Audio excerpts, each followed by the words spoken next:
Now that's a name we know, Taylor's & Co., for their high-end Colt single-action revolvers that we've reviewed.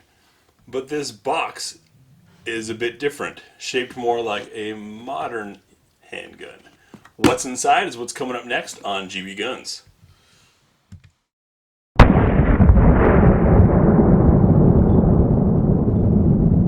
So we open up our case to find two magazines.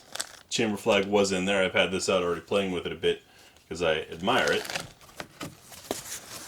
And back we've got a cable lock. We have our test round and a magazine, and our manual for 1911A1. That's right, 1911A1. Pseudo-modified because, of course, it's a Taylor's & Company. Look at that cute little guy. This is 9mm, by the way. Let's take a look at the gun. So, of course, we'll show clear. This is obviously a compact model. The magazine spits right out. And the chamber is clear. So, Taylor's & Company, not necessarily known for 1911s, but throwing their twist on it. I like the simple branding right there. Let's take a look around the gun. Bushing list system, because it's 9mm. Nice thick barrel. No rail or checkering on the front, which I prefer. I like that smooth fit. Controls obviously within reach. Wood grips do have an extended and raised beaver tail safety. Some very aggressive checkering on the back there. Slide to frame fit. A little bit of wriggle. Acceptable.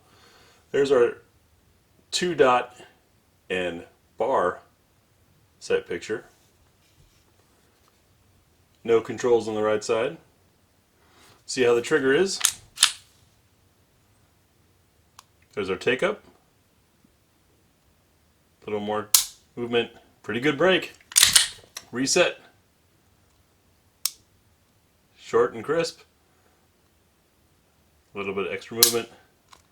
And fires again. This is going to be a fun gun to shoot. It's all steel, so it weighs quite a bit. If you want stats, you can check the link below. But something weighing this much in 9mm is always really smooth. How about we take a look inside the gun? Pull back to here, push on the takedown, pull that takedown lever out.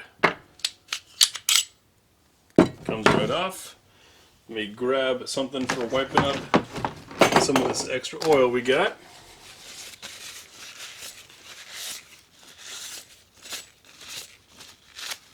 Very clean construction, nicely polished ramp in there. So we can see by the lack of the extra rear safety there that this is obviously a 70 series frame. I don't like messing with the bushingless disassembly. It can be a bit complicated to do on camera, so I'm going to leave that where it is. But that is our compact 9mm 1911 by Taylor's & Company. We'll get it put back together and taken out to the range. I'd love to hear your thoughts on these guns. I hadn't seen one before. In fact, I didn't even know that Taylor's was doing 1911s until one of these popped up, and I said, "What? Taylor's? They make great revolvers. Let's see how their 1911s are."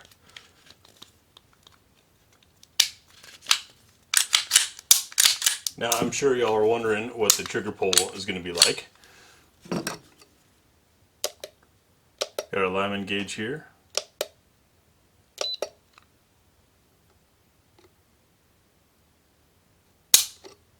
Broke at 5 pounds, 8 ounces.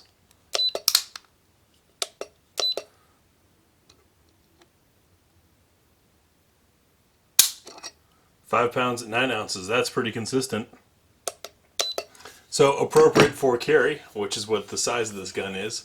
Though the heft in 9mm combo means it's probably going to be a lot of fun on the range as well. We'll get it out there and tell you what we think. Thanks for watching GBGuns. And if you watch this far, you appreciate our format and what we're doing, or maybe you're waiting to make that really angry comment. Either way, click the big griffin up here to subscribe. The link over here to show you a related video based on what you just watched, or down here is the playlist relevant to this video. Once again, we appreciate your feedback, your comments. Join us on Facebook, Instagram, and we'll see you in the next video.